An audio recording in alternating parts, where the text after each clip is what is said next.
Bismillahirrahmanirrahim.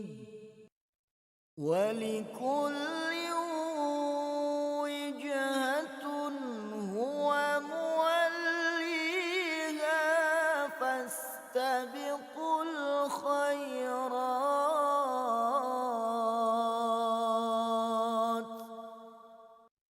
aynama takunu ya'ti bikumullahu jami'a innallaha ala kulli syai'in qadir. Assalamualaikum warahmatullahi wabarakatuh. Alhamdulillahi rabbil alamin, alladzi anzala sakinatan fi qulubil mu'minin liyazdadu imana ma'a imanihim.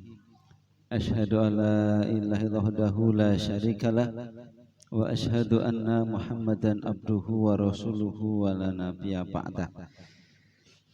Ya ayyuhalladzina amanu taqullaha wa qulu qawlan sadida yuslih lakum a'malakum wa yaghfir lakum dhunubakum wa may yuti'illaha wa rasulahu faqad faza fawzan 'azima. Allahumma shalli wa sallim wa barik ala Muhammad wa ala alihi wa sahbihi ajma'in, amma ba'd. Jamaah sekalian, alhamdulillah kita bersyukur kepada Allah Subhanahu wa taala. Monggo roti ini disambi nggih. Nggih. Allahumma barik lana fi ma razaqtana wa qina adzabannar. Monggo roti ini disambi niku, Pak. Dalan swara karo dalan roti beda, dadi iso mlaku bareng. Kita bersyukur pada Allah Subhanahu wa taala masih diberi kesempatan hadir memakmurkan masjid-masjid kita ini sebagai salah satu bentuk ibadah taqarrub kita kepada Allah Subhanahu wa taala. Masih di tema tentang masjid, mungkin nyinggung kurban sithik.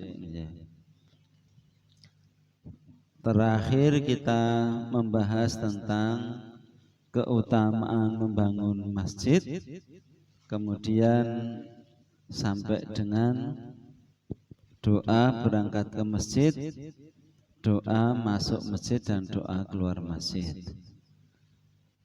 Malam hari ini kita lanjutkan. Setelah masuk masjid, maka yang pertama kali kita lakukan disunnahkan untuk sholat tahiyatul masjid. Idza ja'a ahadukumul masjid falyusalli. Apabila kalian masuk dalam masjid, datang ke masjid, hendaknya menunaikan sholat 2 rakaat sebelum duduk, ya. Hukumnya sunnah, sunnah. Afdol monggo. Kemudian dalam sholat tahiyatul masjid dianjurkan membaca bacaan yang ringan-ringan. Ringan itu maksudnya pendek-pendek mawon, ya. Ora Al-Baqarah no aja to, ya. Al-Baqarah ayat pertama alif lam mim Allahu akbar wis. Kemudian di antara masjid-masjid yang ada di muka bumi ini, Nabi memberikan pesan tentang masjid-masjid yang lebih diutamakan.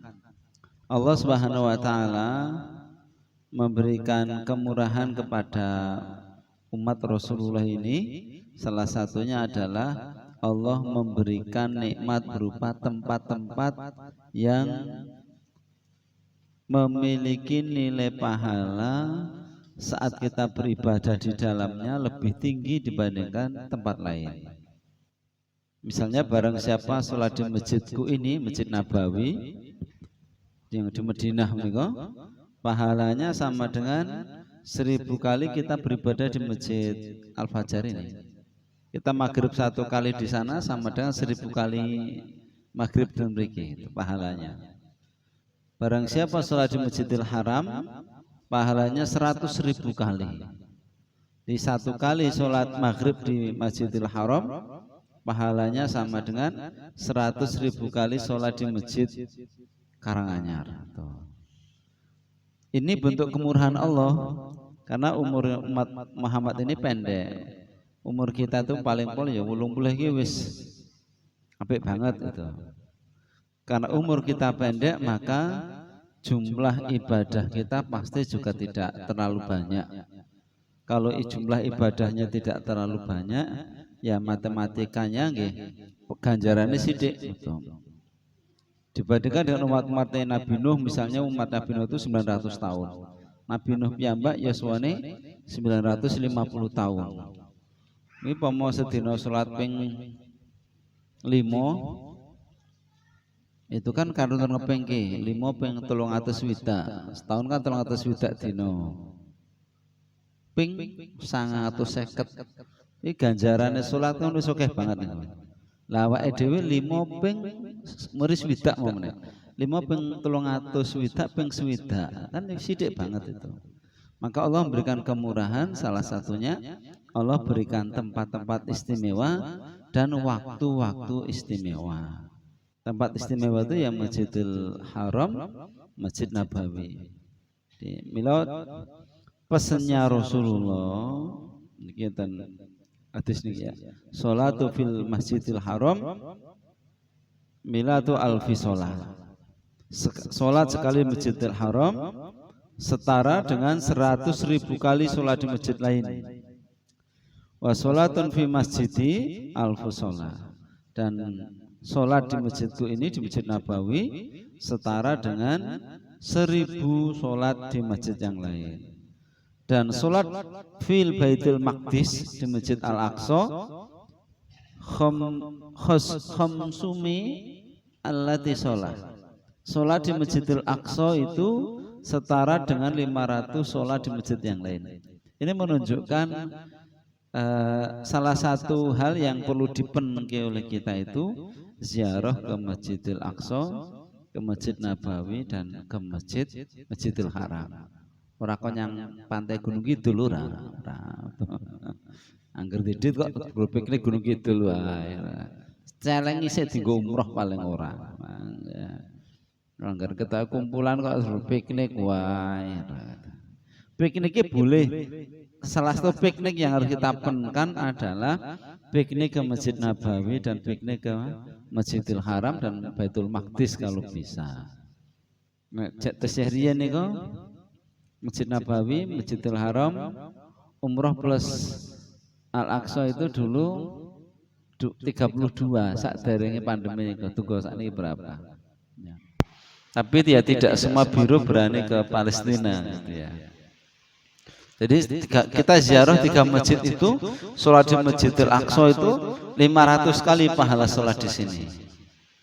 Nah, di Masjid Nabawi 1000 kalinya. Di Masjidil Haram 100.000 kali, Masya Allah. Milo kalau benjing punya kesempatan haji atau umroh, ojo ketewur kiwa tengen hotel sing kinclong mas tuku mas tok wae. Karena di sekitar hotel tempat kita nginap itu, mas teng kuning niku mencorong lho sak. Wis sejauh mata memandang iki godaane ibu-ibu wabah niku. Nggih, toko mas pencolong wah. Pusat oleh-oleh kabeh. Wong genah Zam-Zam Tower Empire Masjidil Haram niku lho, kuwi jerone mall gede banget to. Jadi mungkin nek tindak haji mriku sangune dipres wae. Ndak mripate karo takane guatel kabeh iku malah ora sapa masjid malah goro. Ada saya bawa rombongan waktu umroh. Saya itu baru bawa rombongan tuh ibu-ibu ratau nang masjid. Ratau nang masjid. Engger dijak nyang masjid no jarene kesel. Ning kene mulih wonge ora eneng. Bosen wis nggawa tentengan blonjo pirang-pirang. Kita tekan Mekah Madinah iki blonjo aja burigon. Ya guru-guru. Nggih Pak. Ya kadang memang apa yang menjadi kebiasaan waktu di sini kuwi ning kono ya ngono padha gitu. Biasa kan bikin hobi 5 waktu ke masjid, nanti di sana nggak jenak di masjid gitu. Jadi mungkin apa digimbro dicucuk-cucukke. Dicucukke. Walaupun kalau umroh yang pakai 9 hari niku ya napa pegel banget nyatane. Mungkin nak rada penak ya paket 12 dina niku rada iso ambekan. Kalau pakai 12 hari itu rata-rata bisa menghatamkan 1 kali khatam Quran di sana. Karena lelahnya tidak terlalu. Tapi yang pakai 9 hari niku kesele krasa. Kecuali sing cah nom-nom ngeten iki rapati krasa, tapi pun kepala 4 ke atas niku nek umroh 9 hari pun krasa. Jeddah dugi Madinah jam 1 bengi, leren sedolut subuh bar niku mengke sampai suruk sok nambah duha sithik teng hotel niku mripat ora iso dicelak wis ora iso. Nah tekan mriku jam 1 bengi. Mengke teng Madinah kan paling 3 dina pol. 3 dina lajeng teng Mekah. Dugi Mekah jam kolomben kula jaman kula niku dugi Mekah setengah 12 bengi. Setengah 12 langsung kan pun ambil mikot pun posisi pakai ihram. Masuk hotel sebentar untuk bersih-bersih badan, pakai ihram lagi langsung umrohnya. Langsung tawaf. Oh, salat sik jamak sik maghrib isya. Pun. Terus tawaf sa'i rampung jam setengah 3 bengi. Rampung jam setengah 3 bengi. Nah, sembayangke sing sepuh-sepuh kan, sing kula gawa sing sepuh-sepuh enten. Ini sepuh-sepuh malah gandeng niate tenanan malah anu edes. Nah, sing cah nom-nom sing ndelok barang kinclong-kinclong niku. Nah, nggih. Pun bar niku enten sing gletak teng masjid ngentosi subuh, enten sing kondur hotel. Niku pun teng awak kaya didak-idak rasane. Pun tengah baru hari kedua ketiga terakhir sampai dengan pulang niku agak bisa nyaman. Mungkin nek mundur kang 12 hari langkung sekeco. 12 hari atau ambil yang 15. 12 harinya di tanah suci, yang 3 hari Turki dan Palestina. Ya, lemah separuh orang nanti orang ngiris lemah oke. Iya. Maksud kula kita nyucukke kalau sudah sampai sana memperbanyak sholat di Masjid Nabawi dan memperbanyak sholat di Masjidil Haram karena pahalanya. Nah, ning enten sing terus berhaji berumrah terus ra tau sapa masjid tekan kene. Jare nang kono kan ganjarane ping 100.000 dadi ganjaranku wis turah. Wah, terus mulih ra terus ra sapa masjid anu ya bubrah. Nggih ya. Ini masjid-masjid yang diutamakan.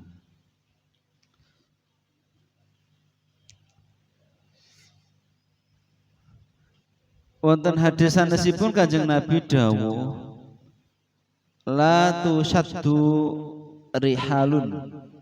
Janganlah kalian mengadakan rihlah. Rihlah niku piknik, perjalanan. Ila salasah. Kecuali salasah masjid, ketiga masjid, Masjidil Haram, Masjid Hadza, Masjid Nabawi, wal Masjidil Aqsa. Di umpami mengagendakan piknik yang paling utama harus masuk dalam daftar piknik keluarga kita, piknik masjid kita niki Masjidil Haram, Masjid Nabawi, Masjidil Aqsa. Diampet-ampet sik. Biasanya setahun pisan piknik iki 20 tahun pisan piknik. Ning cucuk piknik pisan Mekah Madinah Masjidil Aqsa. Niku piknik nglewati pirang puluh negara. Ning dhuwur tapi. Dhuwur pesawat. Mungkin 9 jam kan dhuwur pesawat. Tapi saniki wonten penerbangan Jakarta, Madinah, Solo, Madinah wonten murah ada. Jadi nyuda sewengi. Jeddah Madinah itu hampir 6 jam naik jalan darat. Tapi sekarang ada pesawat Jakarta, Madinah. Dulu Madinah Mekah itu ditempuh dengan bis, sekarang sudah ada kereta cepat cukup 1 jam Mekah Madinah. 600-400 km terus 1 jam. Kedep tak ngerti itu Mas. Sekarang ada kereta cepat. Zaman Pak Joko dereng, tapi sekarang sudah ada. Jadi Solo Madinah, Jakarta Madinah sudah ada, Madinah Mekah kereta cepat sudah ada. Terus nyudo banyak banget keseliawak itu. Dan bis ini 6 jam ya kroso atau Pak? Kroso. Hanya senangnya di sana tuh, ini yang paling seneng nek bis Mas Anto ya. Di sana itu kayak nek bangju kaya itu nek bangju karena Mekah Madinah itu ya golek kampung no angel gitu ya. Jarak antara Mekah Madinah itu golek kampung itu no angel banget. Jadi maka los dalane kaya ono bis apik-apik Mas. Dadi Mas Santos sing cah nono senane motone bis ngono kono cucuk bis apik-apik banget ya.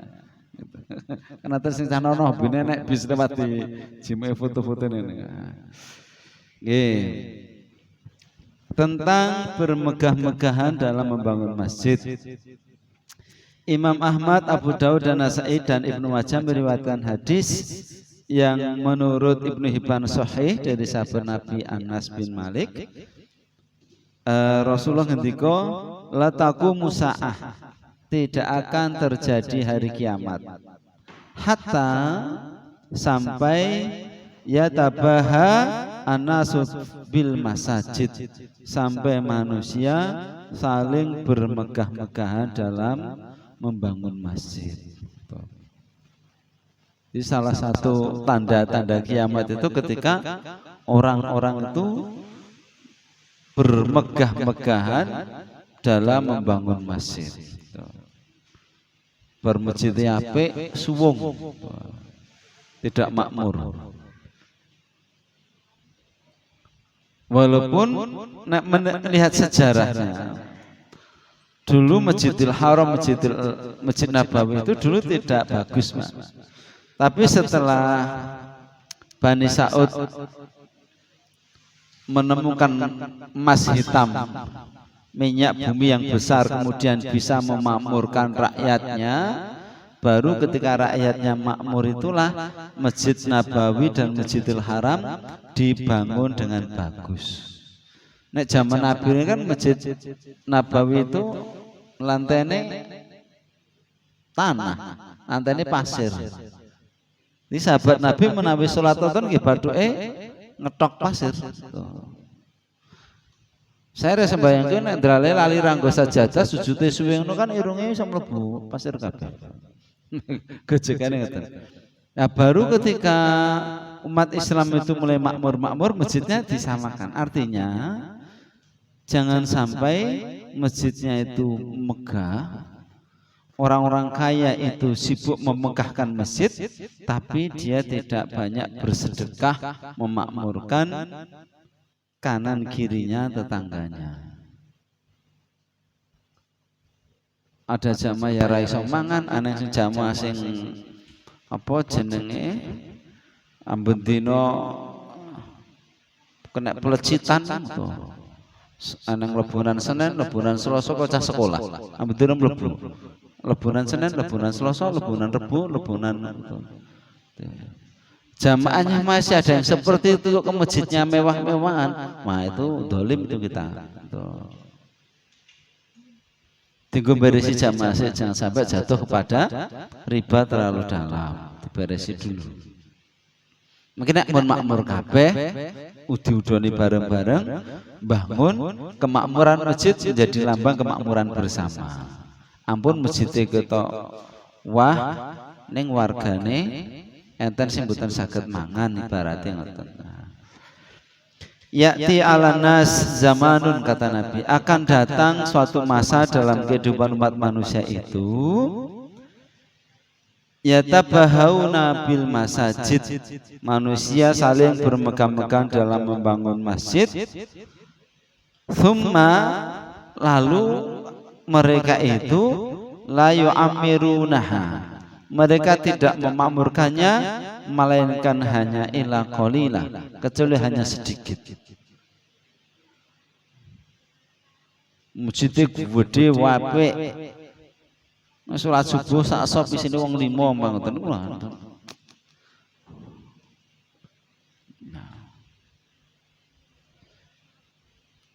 Gede apik jamaah kebak ya tidak masalah.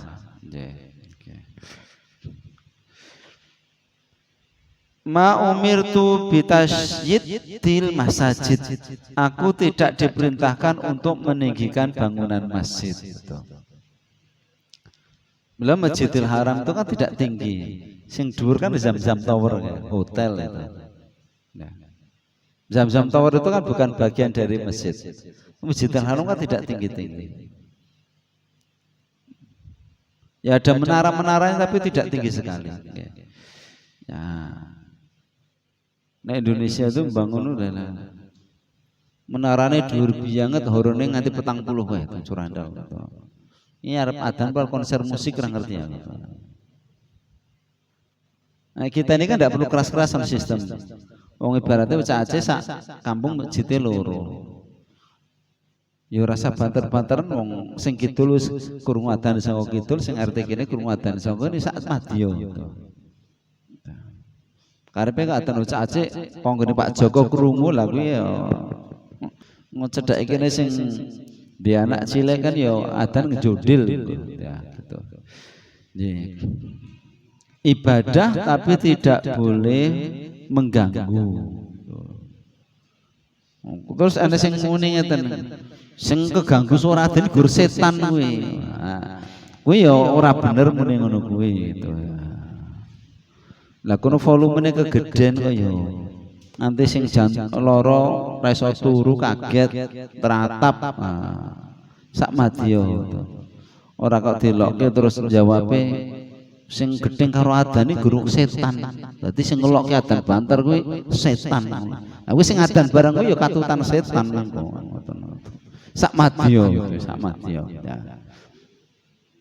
Tidak terlalu kenceng.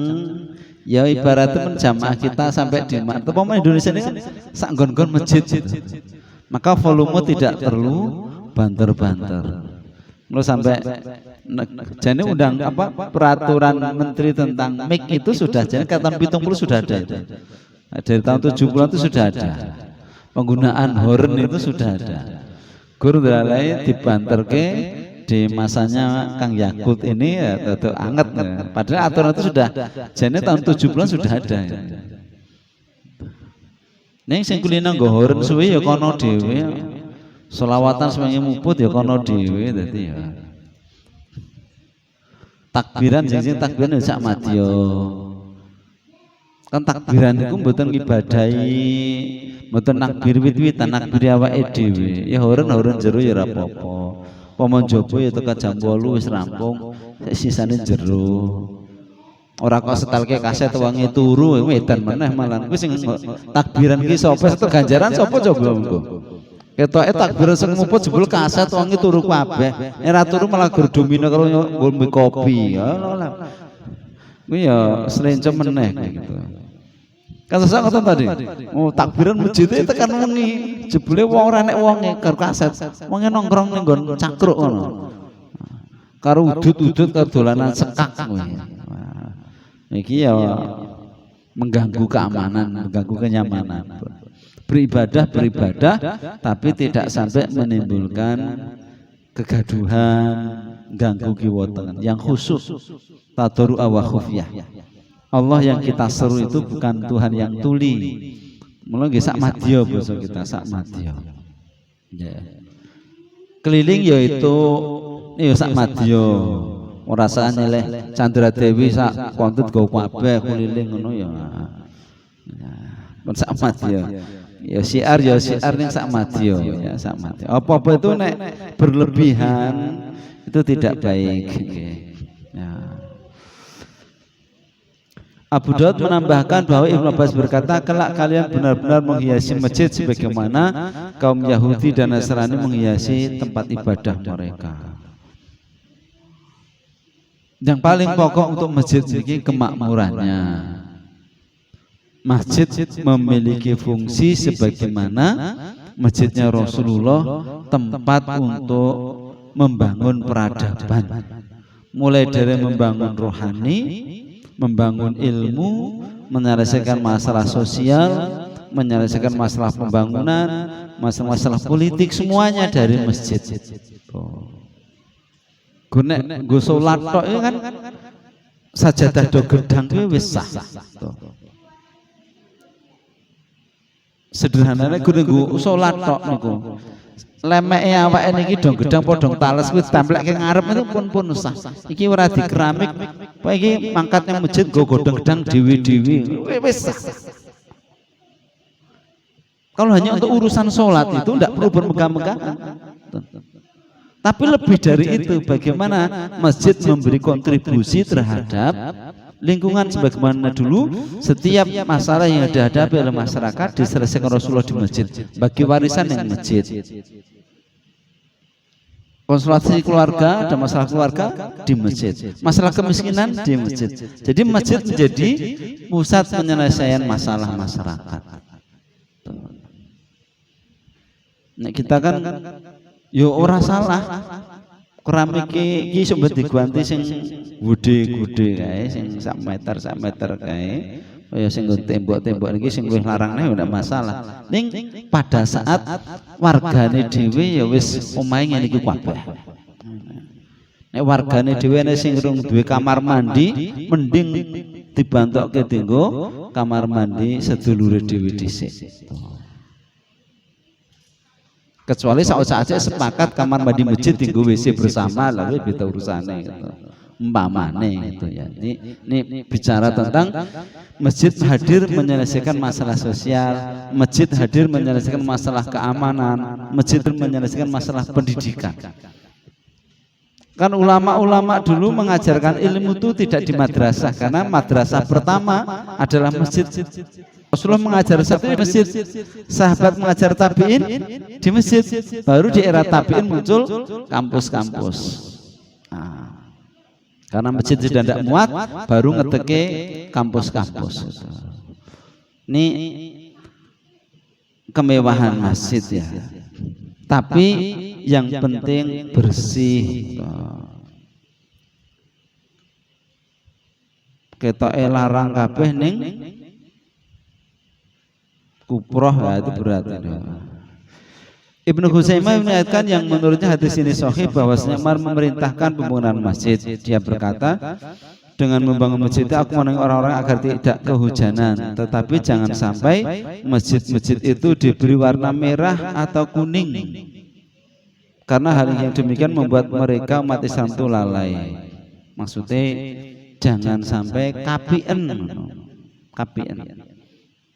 Di satu sisi masjid itu kalau dulu saya matur, masjidnya Rasulullah itu salah satunya fungsinya sebagai tempat bernaungnya ahlu sufah. Ahlu sufah mereka sahabat Nabi sing boten di omah. Nah, sahabat-sahabat Nabi yang tidak punya rumah itu, yang miskin-miskin itu, mereka ditampung di masjidnya Rasulullah. Maka masjid hadir untuk menyelesaikan masalah kemiskinan.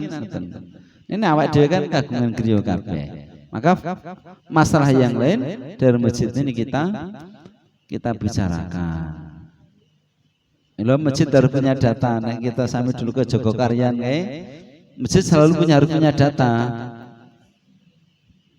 Data kesehatan warga, data ekonomi warga, data golongan darah warga, data macam-macam. Masjid by data. Kelemahan umat Islam Indonesia ini, ya mungkin juga negara lain juga sama. Kita ini miskin data. Karena nggak punya data, maka program kerjanya karena tidak berbagi data, sing penting bekerja. Tapi bekerja tanpa data, akhirnya banyak agenda itu tidak menghasilkan dan tidak menyelesaikan apa-apa, karena memang program itu tidak disusun berdasarkan data. Anak-anak EDW sing masjid mriki sing potensi bisa pinter-pinter sapa? Didorong sekalian. Nah iso S3 sing punya bakat tahfidz keragati bareng. Sing punya bakat nopo?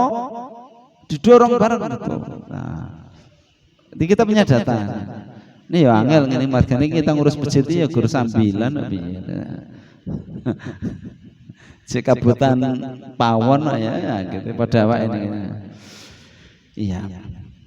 Kemudian membersihkan masjid dan memberinya wewangian. Nah, Imam Ahmad, Abu Dawud, Tirmizi, Ibnu Majah, Ibnu Hibban meriwayatkan dengan sanad yang hasan dari Aisyah bahwasanya Rasulullah SAW memerintahkan membangun masjid di perkampungan dan menyuruh agar masjid itu dibersihkan dan diberi wewangian. Pokoknya jangan nanti masjid wong Islam itu mampu pesing dah. Kamar mandine wangi resik sudah. Nek kamar mandine wangi terus masjid insyaallah wangi terus itu. Maka sampai Nabi ngendika man akhraja adza minal masjidi baitan lahu fil jannah. Barang siapa yang mengeluarkan bersihkan kotoran dari masjid, maka Allah akan membangunkan untuknya rumah di surga. Kalau di Turki itu dibakar menyan, kayu gaharu itu. Jadi Indonesia ada menyan itu dulu. Menyan itu tidak sekedar jadi wong Seram Mudeng rumasane menyane nggo dupa ndak. Dupa itu untuk wewangian. Karena memang tidak ada masjid-masjid kuno Islam kecuali di dalamnya ada menyan. Di Turki itu pojok-pojok masjid itu Pak garu-garu menyan. Kayu gaharu itu kan bahan bakar, bahan bakunya menyan itu. Jadi orang sing ra ngerti rumasen bakar menyan piye. Bahkan masjid-masjid Islam klasik itu, masjid-masjid yang lawas-lawas itu mesti ono tempat-tempat meletakkan. Nah, saiki ono setela kuwi beda to, zamane beda. Nek dulu memang menyan itu untuk wewangian gitu. Ya kuwi aja menyan sing ngambune mari mlepek kae. Ya menyan sing kayu gaharu kan memang wangi itu. Ya. Guru saiki apa di setela, nih setela rasa jeruk, setela rasa apel lah ya masjidnya tadi kayak rasa buah terusan masjidnya ya. Tapi memang itu. Jadi ini memperbaikinya Abdullah membakar kayu gaharu untuk wangian masjid tersebut saat Umar duduk di atas mimbar. Kayu gaharu itu bahan bakunya menyan. Jadi bakar menyan itu termasuk sunnah. Bakar menyan termasuk sunnah. Ganti nih menyan saiki ya semprotan kae lho. Makanya Pak Jenderal apa nih Pak Saman. Nek tentu parfum sing candal kene lho sing seret nih kan. Ya. Tokoke 20 ngono dadi kene. Dadi mangkat apek metu ke masjid wangi kabeh jamaah gitu ya. Gitu. Itu termasuk sunnah masjid ada itu. Nek pengen wangine awet ya mundut kayu gaharu, mundut menyan yang spesial untuk parfum. Ada. Regane orang yuta apa pira kaya. Kuwi iso setengah tahun. Nggih. Iso setengah tahun. Nek paling mboten ya ya. Masjid kayak itu sunnah. Resik wangi ke masjid. Sehingga nanti karena wong Islam itu sapa masjid ping 5 minimal. Maka budaya bersih dan wangi itu akan terbawa di rumah, sehingga rumahnya kaum muslimin itu mesti bersih dan wangi. Paling ora resik itu loh. Iku? Nggih. Nggih. Mundut toko enten kok. Oh, nggih. Kalau itu nek toko enten ditampa mriki maksudnya. Nggih. Ya. Niki hukum membersihkan mewangi. Nah, merawat masjid. Masjid merupakan tempat ibadah maka harus dirawat, dibersihkan. Inna hadhil masajid la tasluhu li syai'in min hadal baul walal qadar innama hiya li dzikrillah wa qiraatil Quran. Sesungguhnya masjid-masjid ini tidak layak terkena kencing atau terkena kotoran sedikit pun. Sesungguhnya masjid itu hanya untuk berzikir pada Allah dan membaca Al-Quran ya. Maka tidak boleh termasuk itu di masjid. Kalau sekarang kan masjid itu bukan mungkin ya. Maka kita siapkan fasilitas yang memungkinkan. Nah, maka nek perlu ya kan wargane kathah niki didum didum jadwale resik-resik. Nah. Kan penis menten bane iki. Kerja bakti didum jadwalipun. Kayak ning kantor kene. Tiap tempat kebersihan ono centangane. Kamar mandi nggon iki wis urung dicentangi crik. Bosone Mas Kohrolen iki. Bosone ngesane men ISO. Ada ISO itu ada centangan skor-skornya. Mimbar wis urung dicek. Nggon sound system bleduken ora dicek. Pop mini sidone urung dicek. Gitu.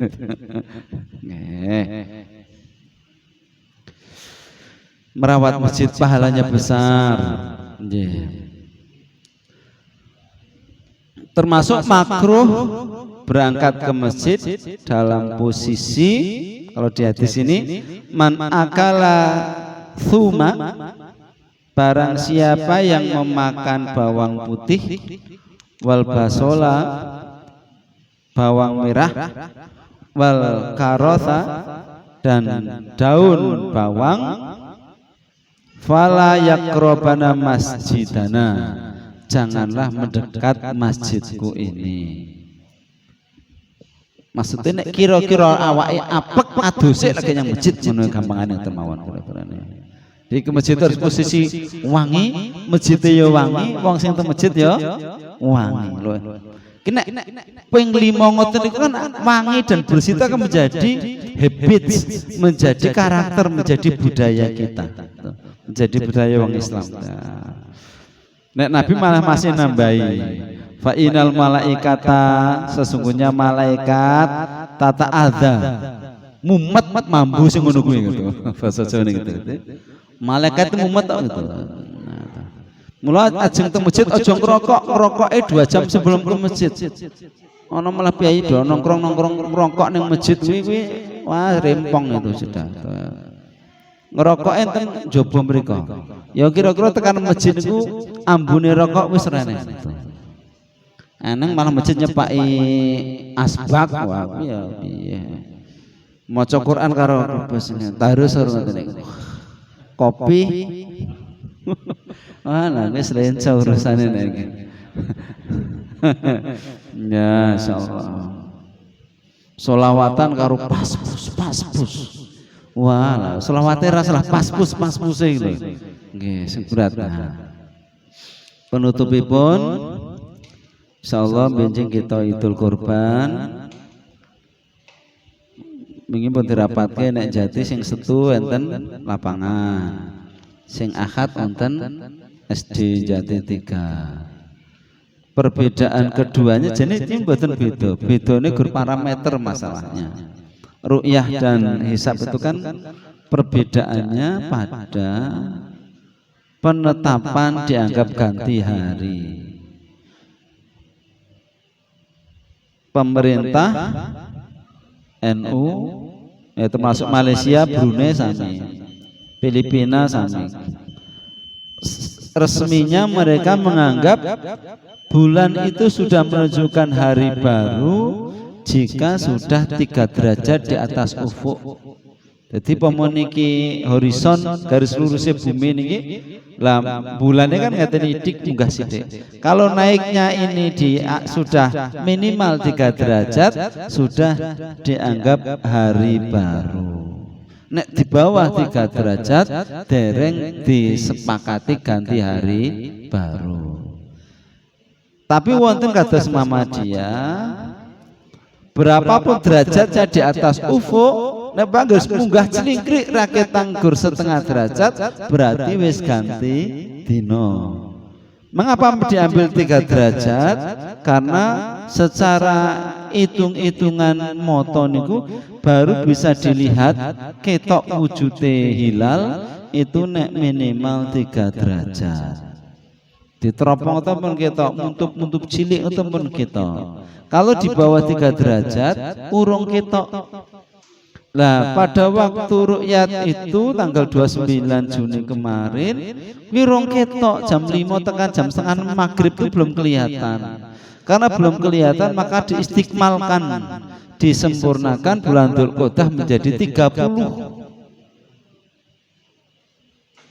Jadi 30. Maka kemudian Malaysia, Indonesia, Brunei, Singapura menetapkan Idul Adha tanggal 10. Lah engkang menggunakan hisab berapapun di atas ufuk, setengah derajat, sak derajat, rong derajat, harus mumbul berapapun derajatnya, berarti wis ganti dino.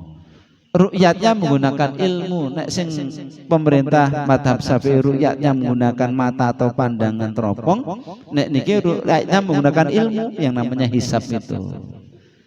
Janjane boten beda, bedane parameter menetapkannya siji 3 derajat mergo iso ditonton teropong kalih mata niku nek pun 3 derajat. Nek sing sijine berpendapat berapapun derajat nek pun munggah berarti pun ganti dinten. Nah, karena sudah beda parameter maka beda menetapkan jatuhnya hari. Jadi pomong teropong ini ku jam 10 bengi tanggal 29 malam 30 jam 10 bengi mesti wis ketok. Ini kan buatan lucu kok ganti dino kok jam 10 bengi ganti dino niki hitungane maghrib nek bulan. Akibatnya ngoten. Maka yang tanggal 10 itu ya tanggal 10 itu ya dihitung 10 Zulhijjah. Yang sholat tanggal 9-nya 9 Juli niku ya 10 Zulhijjah podo. Gur sitok 10 Zulhijjah versi hisab, sitok 10 Zulhijjah versi ru'yah. Mata. Bedane tenan niku. Lah, mana yang kita ikuti? Kemantepan hati. Mungkin ditambah dalil-dalil sanesipun. Nggih. Penjelasannya panjang tapi intinya guru ngoten tok asline perbedaan penetapan parameter.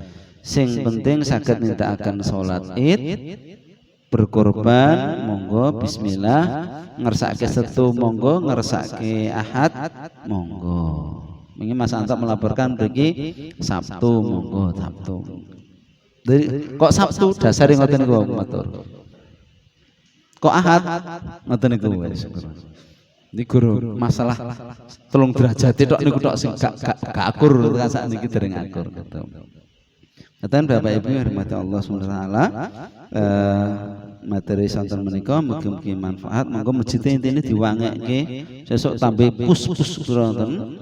Nah, ya, gen wangi, gen resik ngoten. Nah,